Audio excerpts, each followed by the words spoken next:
mianatra eo tongotrao.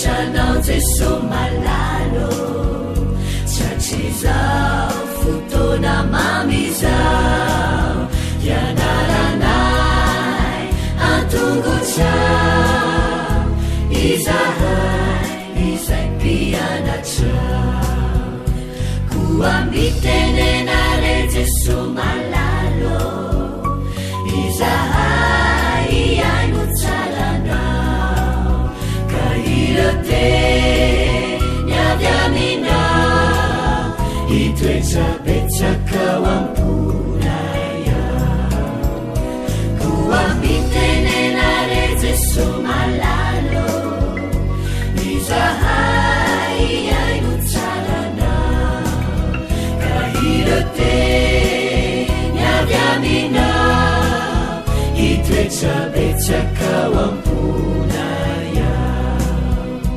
irote nyadamina itwechapechaka wampunaya.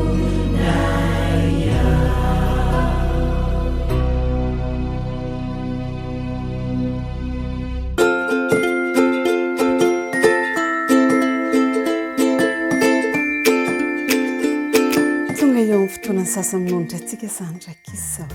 Amerina ny lesona indray isika izay fanenarana nandritra ny herinandro. Lesona fahafiry moa tsika izao efa mahay daholo. Lesona faharoa. Ny lohateny ilay sambo lehibe an'i Noa. Aferina ihany aloha. Ilay sambo lehibe an'i Noa.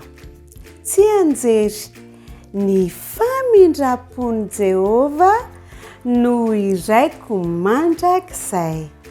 Zay ny lohateny sy ny lesona. Fa andeha aloha isika ifampiarahaba alohany anoisantsika azy. Dahoary aoriana isa telo isa roa telo. Manaona falita faona raha mahitanao manaona enao. Manaona tompoko salama tsara daholo ve ny ankizy rehetra. Eny ary tahoaritsika aloha hivavaka. Akambana ny tanana, ahondrika ny loha, akipy ny maso, vavaka isika. Jesosy malalo tianay ianao. Misaotra anao zahay fa mbola afaka amerina lesona indray. Taio mba ho zaza endry, ahay ankatoa, ahay misaotra anao. Misaotra Jesosy malalo. Amen. Eny ary, efa voaverintsika ny lohateny efa voaverintsika ny tsy anjery, fa ndeha tonga dia ataontsika ary hotohizantsika ny tantara. Rehefa nivavaka Noa, dia inona ary ny zavatra niseho raha fantatrareo? Rehefa nivavaka izy dia nitsahatra ilay oram-be. Tsy nisy orana intsony. Nanomboka niseho ny rahona. Ino ny masoandro e? Ino tazany iny ny masoandro? Nanomboka nahita an'izany ny olona tao anaty sambo fiara. Nanomboka falifaly, nanomboka miramirana fa ahita masoandro indray ivoaka avy tao anatin'ilay sambo fiara. Fifaliana re zany nafinaritra ny zavatra rehetrarehetra. Dia iny Noa nidresaka tamin'ny vady aman-janany tamin'olona rehetrarehetra tao anaty sambo fiara. 5 aloha zareo ny tao io ary ireo olona fa efa nitsahatra ny orana, efa mampiseho ny fitiavany antsika zao Andriamanitra.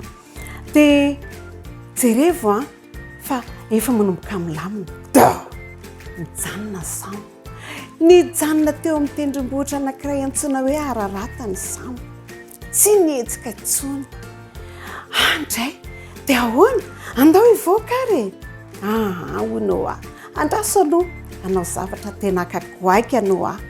Nalefa ny andana jereo fa rehefa azo ivoahana oziny tamin'le goaiky nandeha le goaiky tany ariva ny andro niverina ny goaiky tsy nahita toerana ipetrahana tsikivinao a nandefa vorona anankiray indray izy nandefa voromailala anankiray indray izy nalefa le voromailala rehefa ariva ny andro iny niverina mbola tsy mety ipetrahana tsikivinao a nandefa fanindroany indray izy le voromailala tany rehefa ariva ny andro niverina indray le voromailala mbola tsy nahita nipetrahana izy mbola mifeno rano ny toerana any tsikivinao a nandefa vorona anankiray indray izy nalefa indray le vorona nandeha tany le vorona ariva ny andro mbola tsy niverina le vorona tany le vorona efa maizimaizina iny le vorona niverina aviany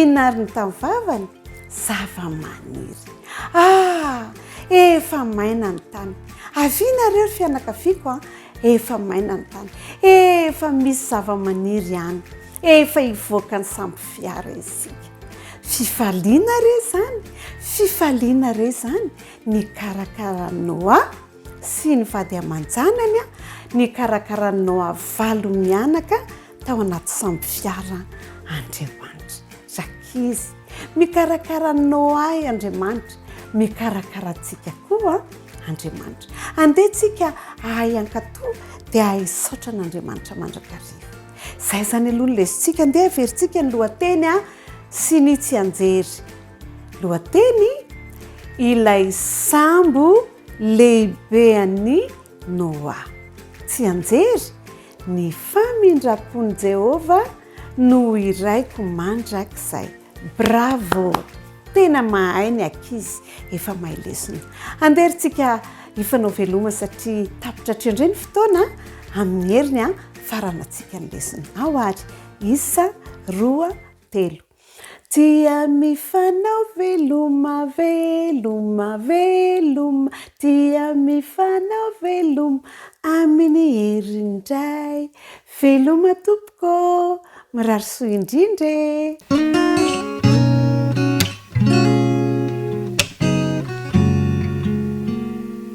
faly miarahapany Zaza Bodo rehetra indray tratra n'izao sabata fitsarana izao andao sika hiaraka idiran'Andriamanitra dia anakambana tanana daholo sika rehetra dia aondrika ny loha akipy ny maso fa hiara ivavaka isika Andriamanitra misaotra anao lehibe izay fa nomenao fitahiana isan'andro dia nomenao sabata fitsarana miaraka aminao omeo fanahy masina izay Zaza Bodo ny ankizy rehetra mba ho feno fahendrena iaino tsara ny teninao amin'ny anaran'i Jesosy amen. Ny lohateny lesona izay anarantsika dia manao hoe valan-javaboary mandeha eny ambony rano zavatra mahagaga anie izany ry Zaza Bodo hoe valan-javaboary mandeha eny ambony rano ny tsy anjery dia ao amin'ny Salamo 7:20 andininy voalohany vaky toy izao amin'ny anaran'i Jesosy fa lehibe Jehova ka mendrika hoderaina indrindra fa lehibe Jehova ka mendrika hoderaina indrindra dia andao ary araka merina sika fa manisa telo aloha efa mahay manisa daholo moa Zaza Bodo 1 2 3 lehibe Jehova ka mendrika hoderaina indrindra bravo dia mipetraka tsara mihaino tsara iaino tantara mahafinaritra be indray sika Noa sy ny vadiny ny zanany 3 lahy sy ny vadin'izy ireo avy dia niala sasatra tampiadanana tao anatin'ny samby fiara toy izany koa ireo biby Andriamanitra mihitsy no nanakatina nanidy tanteraka ny varavarana nandritra ny 7 andro izy ireo teo no efa niandro tao dia nanomboka latsaka tamin'izay ny orana rehefa niteny Andriamanitra fa izy izany nilatsaka avy any an-danitra ny orana dia nisy kotroka teo amin'ny tafon'ny samby fiara fa Noa sy ny ankonany kosa ireo olona tian'Andriamanitra dia nierendoza mbola nilatsaka foana ny orana isan'andro ary nandritra ny andro fa ny olona tao anatin'ny samy fiara dia voaharo tamin'ny loza avokoa. Dia nisaotra an'Andriamanitra Noa sy ny ankonany noho ny nitazonany teny nataony. Izany no zavatra nataony voalohany raha vao mifoha amin'ny maraina, ary ny zavatra natao farany indrindra rehefa alina atory isan'andro izy ireo dia mihira fiderana ho an'Andriamanitra. Dia mbola nilatsaka ihany ny orana isan'andro, ary nandritra ny andro dia tsy nitsahatra. Dia nanara-maso an'ireo biby matetika Noa. Ny sasany miherotra matory ao anatin'ny tranony ary misefosefo moramora, ny sasany dia misakafo. Nilaza tamin'ny Noa Andriamanitra mba handefa ny samby fiara, hafiriana ny mbola ilatsahan'ny orana hoy ny iray tamin'ireo zanany lahy. Toy ny tsy hitsahatra mandrakizay ny orana dia nitsiky Noa 400 andro no irotsahany hoy izy. Jehovah no nilaza fa haritra 400 andro ny filatsahan'ny orana. Aza matahotra fa tsy mandrakizay izany 400 andro izany. Dia mbola nirotsaka ihany ny orana isan'andro ary nandritra ny andro. Farany dia nandifotra ny tapon'ny tendrombohitra avo indrindra ny rano, dia nanomboka niena tsikelikely ny rano. Nidona tamin'ny sisin'ny tendrombohitra ny sambo indray andro ary nijanona teo. Dia ny andro teo nandritra ny andro maromaro Noa, ary naniraka goaika indrona nidina teny ambonin'ny rano io vorona lehibe io, kanefa tsy nahita toerana hipetrahana. Noho izany dia niverina tany amin'ny sambo izy. 7 andro taorian'izay dia naniraka voromailala indray Noa, kanefa mbola tsy nahita toerana hipetrahana koa ny voromailala ka niverina indray teo amin'ilay sambo. 7 andro manaraka an'izay dia nandefa voromailala iray indray Noa, ary nijery ny fanidiny izany izy. Niandry Noa, niandry izy ary nijery azy. Farany dia niverina tany amin'ilay sambo koa ilay voromailala. Tamin'izay dia nitondra ravina oliva teo ambavany izy. Efa nanomboka naniry ny zava-maniry hoy Noa. 7 andro taorian'izay indray dia nandefa voromailala ihany Noa, ary tsy niverina tany amin'ny samby fiara intsony izany. Dia hitany Noa fa ritra ny rano, fantany fa nitazona ny teny nataony Andriamanitra. Tapitra ny safodrano ary voaharo tamin'ny loza izy ireo.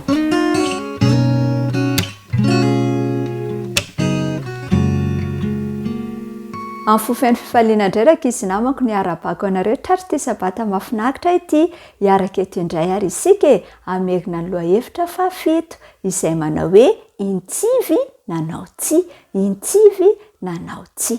Manana hafatra manokana ho azy sy anao Jesosy amin'izany dia tsy inona izany rakizy fa hoe manompo an'Andriamanitra tokoa isika raha misaotra an'Andriamanitra amin'ny toe-javatra rehetra izay miseho amin'ny fiainantsika.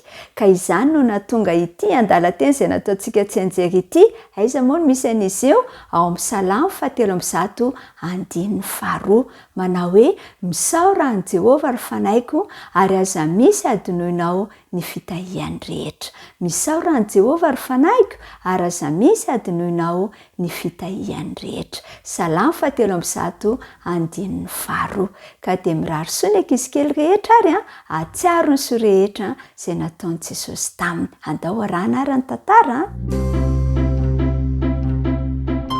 Fotoana maro lasa izay no niarahan'ny Israelita ka afaka mahatoky an'Andriamanitra izy ireo. Nandeha tongotra lavitra ny ampita ny hevitra avy any Mediana makany Egypta ange Mosesy. Teny an-dalana teny dia indro Arona tonga nanatona azy. Nalefa an'Andriamanitra nampianao aho hoy Arona, hiaraka hifanetra amin'ny Farao izy ireo. Rehefa avy niaona tamin'ireo mpitarika Israelita Mosesy sy Arona dia nandeha nakany amin'ny lapan'ny Farao.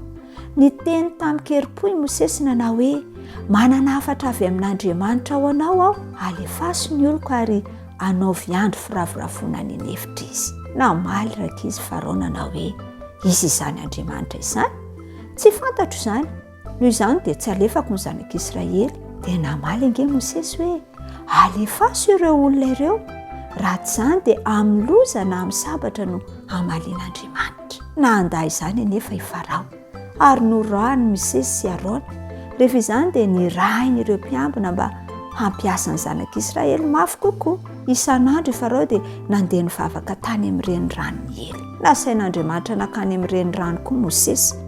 Rehefa tonga tany Mosesy dia hoy izy tamin'ny Farao, raha tsy mety mihaino ny tenin'Andriamanitra ianao ary tsy mandefa ny zanak'Israely dia izy zava-doza izay tranga, hivadika ho rano, ho faty avokoa ny trondro rehetra na andany efa rakizy Farao. Noho izany dia natsotra Mosesy ny teny ka dia nivadika ho rano tamin'ny renirano. Mbola tsy mety niova hevitra ihany any Farao. 7 andro taty aoriana dia nangataka ny Farao mba handefa ny zanak'Israely ary hamela azy ireo hanompo an'Andriamanitra ny hevitra indray Mosesy. Mbola nanao tsy ihany ange ny Farao e. Hoy ny valiteny Mosesy, izao no lazain'ny Tompo, handefa sao anao, hameno ny toerana rehetra izay fandrianao ary ao anatin'ny sakafonao, any anaty lafaorinao. Ary dia nitranga tokoa izany, feno sahoana ny toerana rehetra. Nampiantso a Mosesy Farao, esory ihany ireo sahoana ireo dia alefako ny zanak'Israely. Hoy izy ange nampananteny, saingy vatany vao maty ireo sahoana dia niova hevitra indray Farao. Mbola nasain'Andriamanitra nakany amin'ny Farao indray ary rakizy Mosesy. Mbola nanda ihany ange Farao e, ary dia nampitandry Mosesy hoe handefa moka Andriamanitra. Vetivety foana dia nameno ny toerana rehetra moka, namelo ny olona sy ny biby ho ireo mpanolontsaina amin'ny Farao. Ny tanan'Andriamanitra izao hitantsika izao, kanefa tsy mety niaino an'izany rakizy Farao.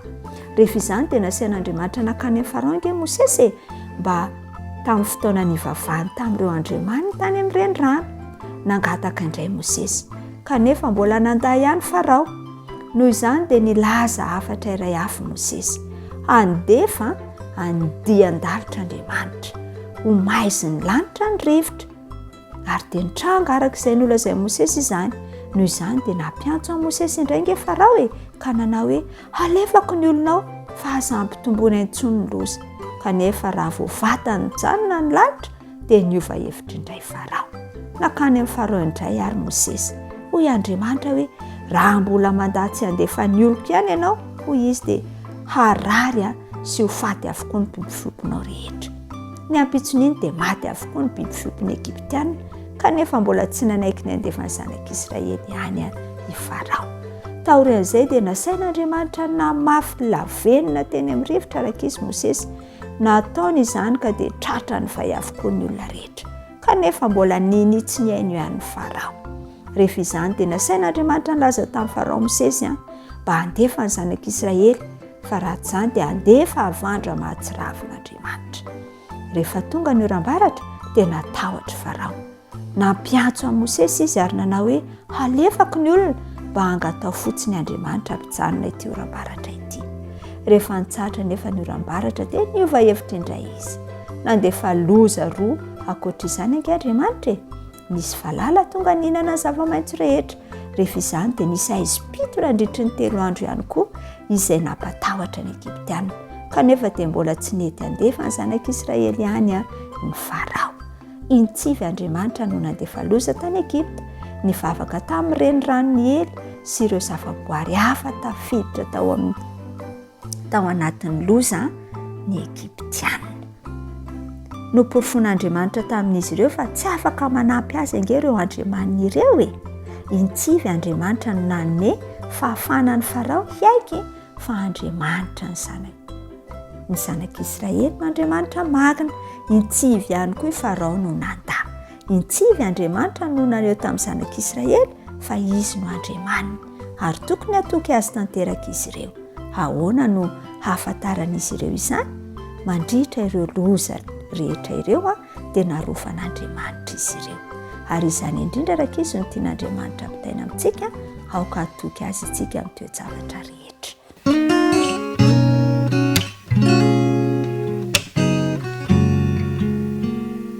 Miarabany tanora Mantoanto rehetra indray ary natratra ity fotoana ity izay fahatsika amin'ny mamerina ny Lesona Faha-7 izay nianarantsika tamin'ny herinandro iny. Miarabany zoky ihany izany rehetra ihany koa. Ny lohatenin'ny lesontsika dia ny hoe ny maha isika antsika ao amin'i Kristy, Ka ny fizarana faharoa no nianarantsika tamin'ny herinandro lasiny. Ny jejery dia jaona 7:20, andiny 4:telopolo sy ny 5:telopolo izay manao hoe didy vaovao no omeko anareo dia ny mba hifankatiavanareo. Eny, aoka ho tahaka ny tiavako anareo ny mba hifankatiavanareo kosa, izany no ahafantaran'ny olona rehetra fa mpianatra anareo raha mifankatia. Ny obolana malagasy dia manao hoe izay mitambatra vato fa izay misaraka fasika. Misy hery izany ao anatin'ny firaisana. Fa tao anatin'ny lesona dia nahitantsika hoe mpiazona maripana sa mpitsapa maripana, izany hoe termometra sa termosy. Izay ngamba no mety azotsika azy.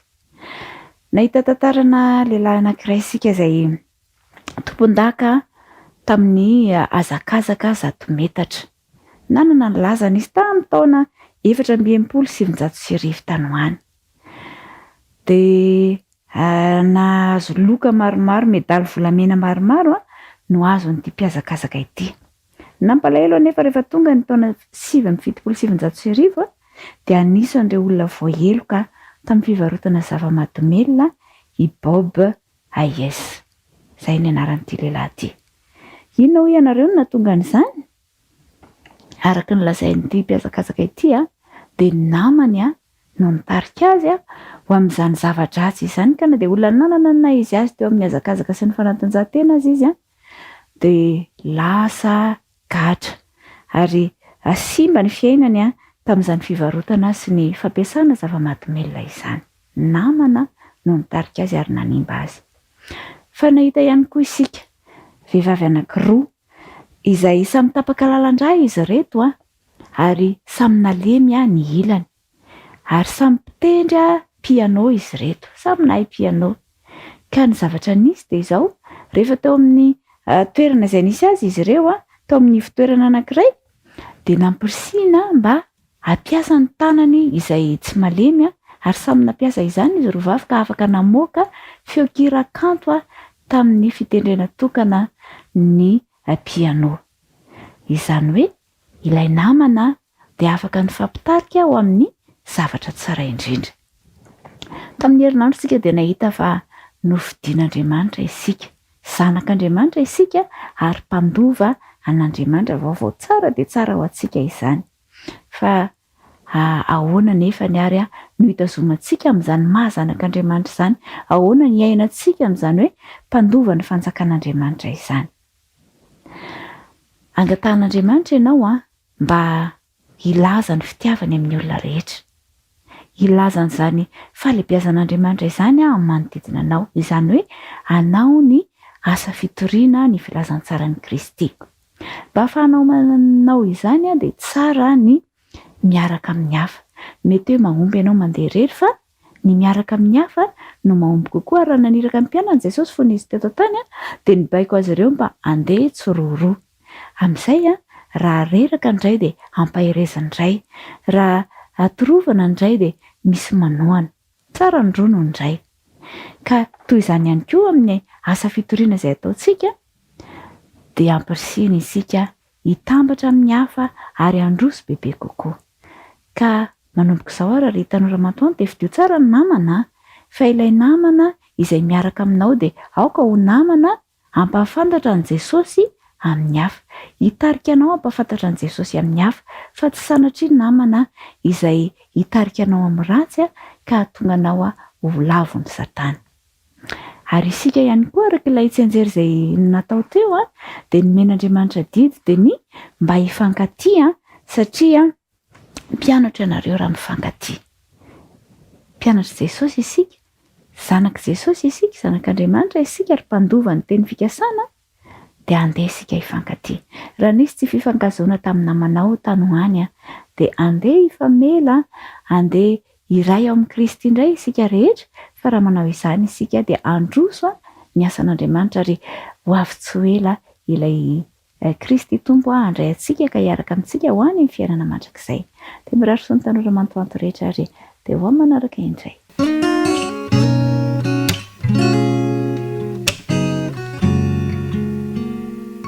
Tsara ny mianatra ny ten'Andriamanitra satria ilay Andriamanitra tsika mihitsy ny tsara.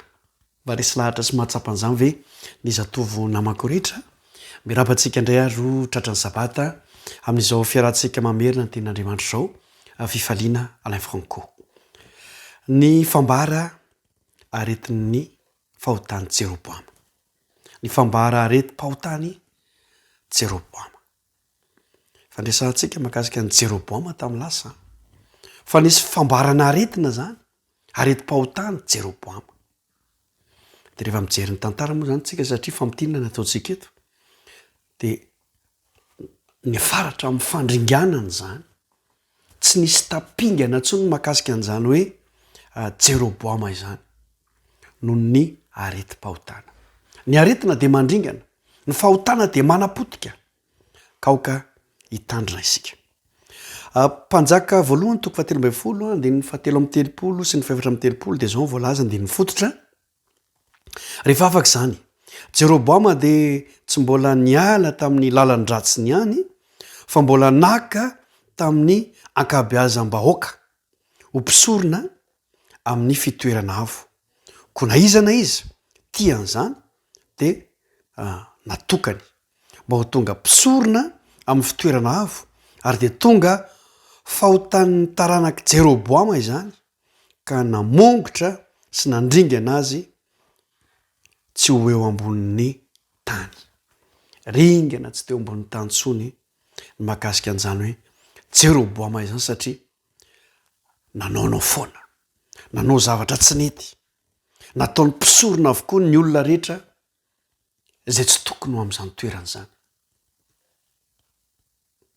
Jeroboama moa zany raha ohatra hoe fitiantsika kely ny tantara Jeroboama de ilay mpanompon'ny Solomona ty Jeroboama ty hoe mpanompon'ny Solomona zay ny tantara nanaraka tsara tsika tany aloha zany hoe amin'ny mampanompon'ny Solomona azy Solomona ilay mpanjaka hendry de ainy tsara zany fahendreny zany ary zay no natonga azy afaka nitarika koa taorianan'izay satria azo lazaina hoe mpianatra izy mpianatra Solomona fa ny olona ny Jeroboama de zao natoko tena izy efa mahay izy zange mpianatra Solomona haiko daholo ny zavatra rehetra zany fahendreny zany teo masiko zany fantatro zany zange olona nianatra sy ny sisa sy ny sisa ary tsika zatovo matetika amin'teny ohatran'izany zany indrindra nefa natonga n'ity lehilahy anankiray antsoina hoe Jeroboama ity nanao foana satria miseho mahay loatra ary zay ny olana rehefa milaza ny tenantsika ho mahay loatra tsika de manaonao foana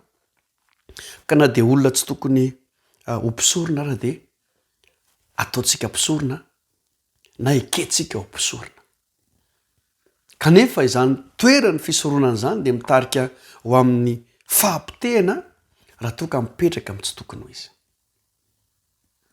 de zay ilay areti-pahotany Jeroboama lasa ringana izy noho izany inona ny lesona de zao aza mieritreritra ny tenanao hoe ho mahay aza mieritreritra ny tenanao hoe za mpianatra Solomona zany nianatra tary za tary amin'ny université tary za navita an'izao tsia faoka isika iantehitra amin'ny fahendren'Andriamanitra mandrakariva ary aloha raha mantany ray aman-dreny toy izay tonga de manaonao foana zay ny tena tsara indrindra toy izay indray raha toka anaovantsika fampiarana sy fanandramana iny loha hevitra iny ho amin'ny manaraka indray seha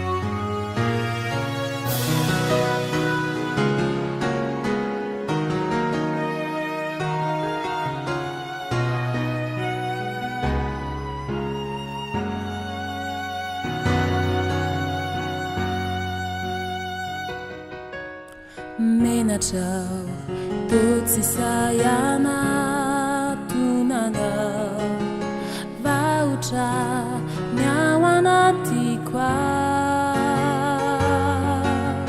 tsapako fa manindronao ampo ny vesatry ny otako menatrao matahotrao nefa hoaiza mo tompo no aleako raio no ny rany zanakao de indro fa manatoro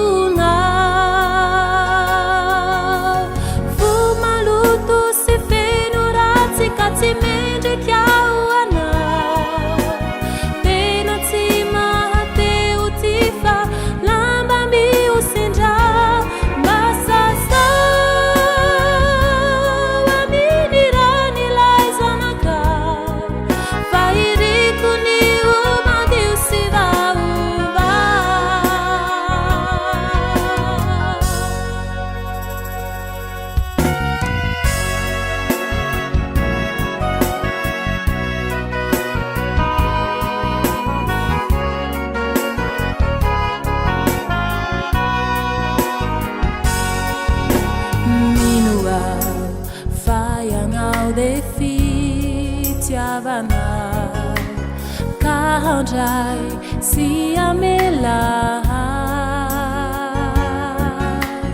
rekofa zay manatonanao de tsy mba misy lavina intsy ao favononao upanomponao atrizao sy omandrakizay rayo mba fikiru mafiao tsy ala eo anilana fomaloto sy feno ratsy ka tsy mendrikao anao tena tsy mahateo ty fa lama miosindra masasa aminy ranilay zanakao fa iriko ny omadio sy vaova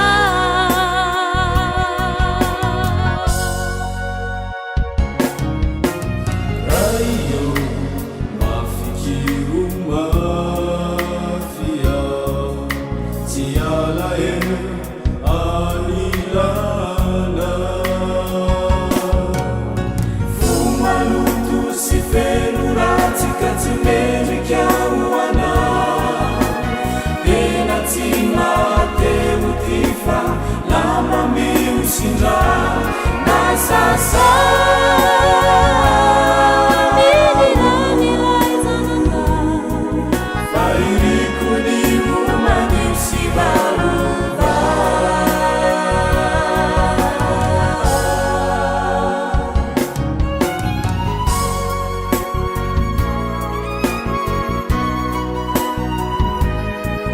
fa iriko ny omadio sy vaova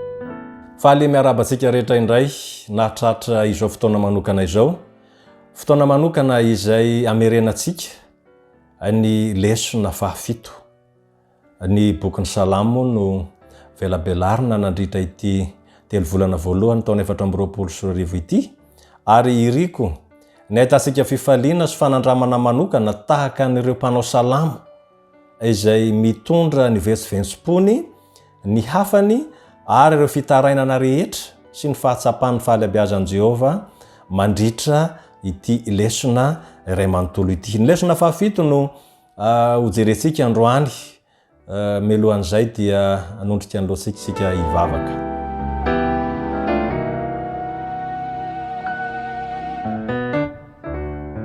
Andriamanitra rainay eo misaotra anao no ny fitiavanao sy ny famondramponao. Tsapanay fa manerana izao tontolo izao ny famondramponao atrany ambony sy hatrety ambany ireo zavaboary rehetra dia mianoka sy migoka izany famondramponao zany. Andriamanitra ataovy tsapanay zany manomboka androany ary atreo ny fotoana voninahitry ny anaranao rery ihany amin'ny anaran'i Jesosy. Amen.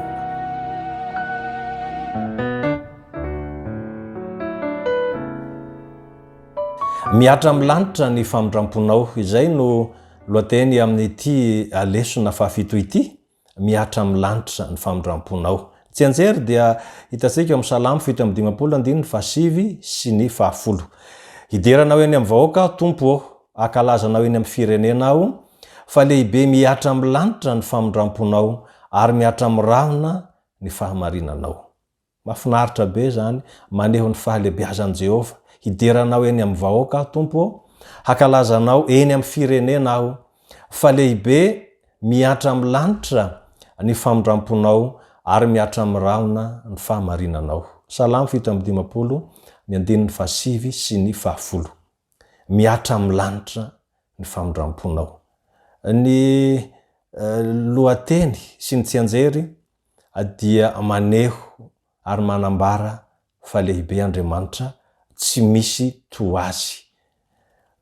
izao no ambara raha ohatra ka idiratsika andraisantsika lesona ny zavatra tiana ambara. Mahatsapa ny mpanao salama. Davida izany dia mahatsapa fa oriam-panahy izy eto amin'ity tany be fahoriana ity. Malahelo izy, atsinotsinona izy, be fahotana izy.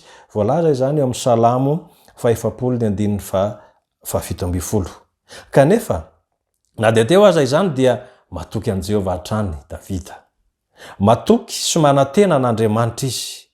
Ary tsapany fa mila ny fahasoavan'Andriamanitra ihany koa izy. Na dia eo ara zany toetra mahampanota, toetra sy tonga lafatra zany, ary izay no hitarainany sy resahany amin'i Jehovah, izay tsapany izany fahalebiazan'i Jehovah izany.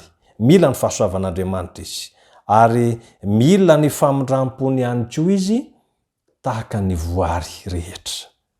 Ao amin'ny Salamo 1:30 dia miresaka ny famindrampon'i Jehovah mandrakizay, fa mandrakizay ny famindrampony. Raha zay ny fahatsapan'i Davida, izany Andriamanitra avo sy manerinerina izany, ahoana kosa ny fahatsapako sy ny fahatsapanao? Davida dia nanana ny fahalemeny. Na dia teo raha ny fahalemeny Davida dia tsara ambony ny fatrara-panahy sy ny fifandraisany amin'Andriamanitra. Fa raha izaho sy anao kosany, inona ny tokony ataontsika? Satria mpanota tahaka ny Davida ihany koa isika. Andaontsika hanao fanandramana, hiantehitra amin'izany fitiavan'Andriamanitra izany. Ao amin'izao na toko 7:20 dia hoe fa toy izao ny tiavan'Andriamanitra izao tontolo izao, nomeny ny zanany lahy tokana mba tsy hovery izay rehetra mino azy. Nahazo tombotsoa tamin'ny fifandraisana tamin'Andriamanitra Davida, maninona moa no tsy mba hazo an'izany izaho sy anao? Ilay Andriamanitra tamin'ny andron'i Davida dia mbola Andriamanitra amin'izao androntsika izao ihany koa. Andao re. Tsy natao ho an'ny Israely ihany Jehovah, tsy natao ho an'ny Hebreo ihany Jehovah, fa natao ho an'ny firenena rehetra izay monina ambonin'ny tany.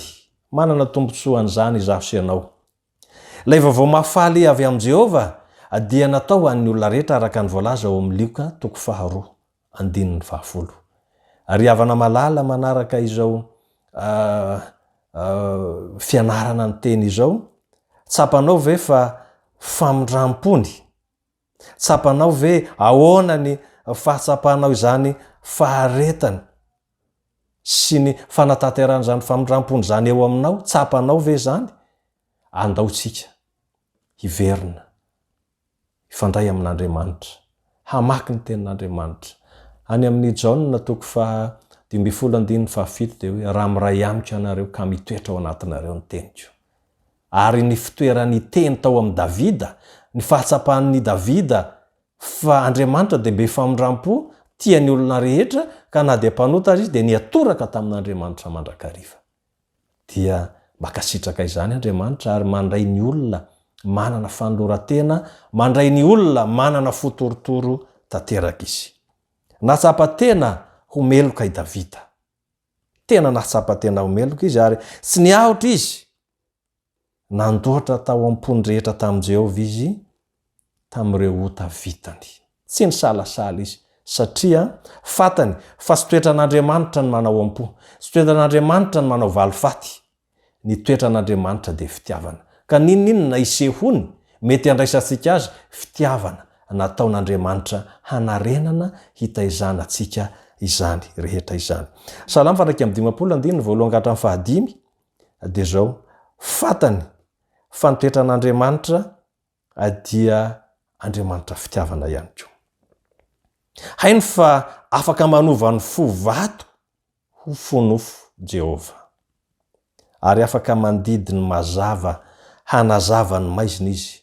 Voalaza ao amin'ny Kortianina 2:4 izany. Afaka mandray ny fotorotoro izy, ary izay fanatitra atolotra ho azy akasitrahany izany. Voalaza ao amin'ny Salamo 2:5 sy ny 7 izany. Tsapanao ary ve ny toerana misy anao ankehitriny? Sy ny mety ho avonao manontolo. Aiza no iantefany zany? Eo amin'iza no ametrahanao zany ho avinao zany. Raha tsapanao zany dia ho sasy ho vony isan'andro ianao hiantoraka eo amin'ilay mpamonjy, hiantehitra eo amin'i Jesosy Kristy. Araka ny voalaza amin'ny Salamo 3:7-7. Ny Salamo 1:7-20 dia miresaka manao hoe Jehova dia akaikin'izay rehetra miantso azy, dia izay rehetra miantso azo marina tokoa. Jehova dia eo akaikin'izay rehetra miantso azy, dia izay rehetra miantso azy marina tokoa. Miantso anao zany androany hoe ahoana ny ahafahantsika mifandray amin'ny Jehova, avy reny ray zany. Nisy fomba izay nataon'ireo jiosy taloha, ireo Israely taloha, dia ny fananganana altara izany, izay anetanana antsika hoe andao atsangana ny altara, fa izay no nahatonga an Davida nanana fifandraisana tsara tamin'Andriamanitra, na dia teo aza ny fahotany. Dia neken'Andriamanitra izany fanolorantena nataony Davida izany. Tsapa izany fa na eo aza ny fahotantsika dia afaka manadio atsika ho afaka amin'ny tsy fahamarinana rehetra Andriamanitra Jehova rehefa manantona azy itsika. Manoloana an'izany fanolorantena sy fahatsapatena homeloka izany sy ny fandraisan'Andriamanitra ny olona rehetra dia zao, inona ny tokony ataotsika? Andao idera. Andao idera azy noho ny fitahiny sy ny famondram-pony itsika.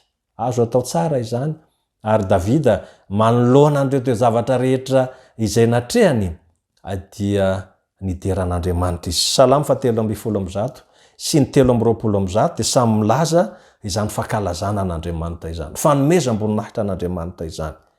Andriamanitra dia avo fipetraka, manerinerina ny fitoerany, saingy miondrika ny fijeriny, ary mahita ny olona sy ny voary rehetra amin'ity tontolo misy atsika ity.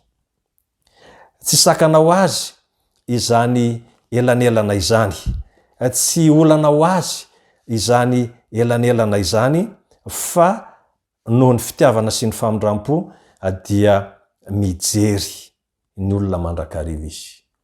Hitany aho, hitany ianao, inona no aseritsika izany. Salamo 3:10 ny andininy 7:20 dia Salamo 3:10 ny andininy 2:7, fisaoran'Andriamanitra hatrany amin'ny fipisahan'ny masoandro ka hatrany amin'ny filetehan'ny masoandro. Ny Salamo 3:10 ny andininy 7:20 azafady dia fisaorana sy fakasitrahana an'Andriamanitra hatrany amin'ny fipisahan'ny masoandro ka hatrany amin'ny filetehan'ny masoandro. Nanatanteraka an'izany ireo patriarka teo aloha, anisan'izany Davida, satria tsapany fa na dia lavitra aza ny elanelana misy fitoeran'Andriamanitra sy ny toerana misy atsika olombelona zay voary, dia miondrika mijery atsika mandrakariva izy. Hitany isika na aiza na aiza toerana misy atsika dia afaka mahita atsika izy. Ny fanetretena nananan'i Davida dia anisany nakasitrahan'Andriamanitra azy izany. Ilako ihany koa zany, ary ilanao hoe andao hanetry tena tahaka ny Davida itsika. Tsy vitan'izay fa Jesosy mihitsy nanana ny fanetretena zay ohatra lehibe nomena ny taranak'olombelona lavo, dia tamin'ny nanolorany ny tenany teo amin'ny hazo fijaliana. Na dia manana ny endrika sy ny toetra mahandriamanitra azy izy, dia nataony tsinotsinona izany, no laviny izany naka ny toerany maholombelona izy. Inona ary ny tokony ataotsika raha tsapatsika izany fahalebiazan'Andriamanitra izany? Voalohany andaotsika hisaotra azy. Any amin'ny Salamo 3:10, Salamo 3:10 ny andininy voalohany sy ny faharoa, misaoran'i Jehova ry fanahiko. Misaoran'i Jehova ry fanahiko. Faharoa dia zao, mahatsiaro, aoka hatsiaro ny fitahiny mandrakariva itsika. Vao mifoha ianao dia aoka hatsiaro izany. Inona no havalinao an Jehova satria natory ianao no foaziny indray tratry ny maraim-baovao. Tokony atsiaro izany fitahina izany tsika. Ary ny fahatserovanao ny fitahina sy ny fahatserovanao ny fahalebiazany dia mitarika anao hidera hakalaza azy, mitarika anao hanome voninahitra azy, mitarika anao hanompo azy amin'ny fo manontolo. Misaoran Jehova ary fanahiko. Misy mpanoratra kristianina anankiray ananoratra boky mitondra lohateny ilay fitiavana mandresy ary amin'ny takela faraka amin'ny 70 dia izao no ambarany. Hasoantsika ny handany adiny ray isan'andro hieritreretana sy handinihana ny fiainan'i Kristy. Hasoantsika ny handany adiny ray isan'andro hieritreretana sy handinihana ny fiainan'i Kristy. Raha tsapantsika izany dia ndaontsika hanao fanandramana. Hitombo hatrany izany fanoloran-tenantsika izany rehefa mahatsapa izany fitiavan'Andriamanitra izany isika. Raha miverina any amin'ny lohateny isika dia hoe miatra amin'ny lanitra ny famondrampony, entiky ny fahasoavan'Andriamanitra sy ny famondrampony Jehova, ny tontolo sy ny zavaboary, ny rahona, ny lanitra ray manontolo, mianoka izany famondrampony Jehova izany. Lehibe Jehova, mpamindra fo Jehova, andao hanao fanandramana itsika amin'izany fifandraisana amin'ny isan'andro izany, ka ho fitahina ao atsika ny fotoana ny arahana teto androany. Amen.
Ivavaka isika.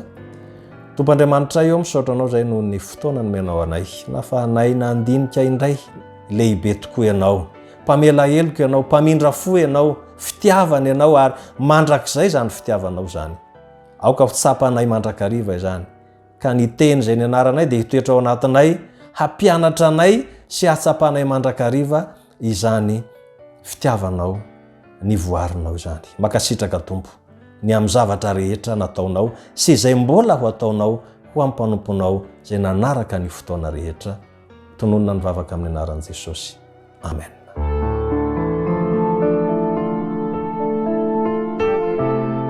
Mianatra eo tongotrao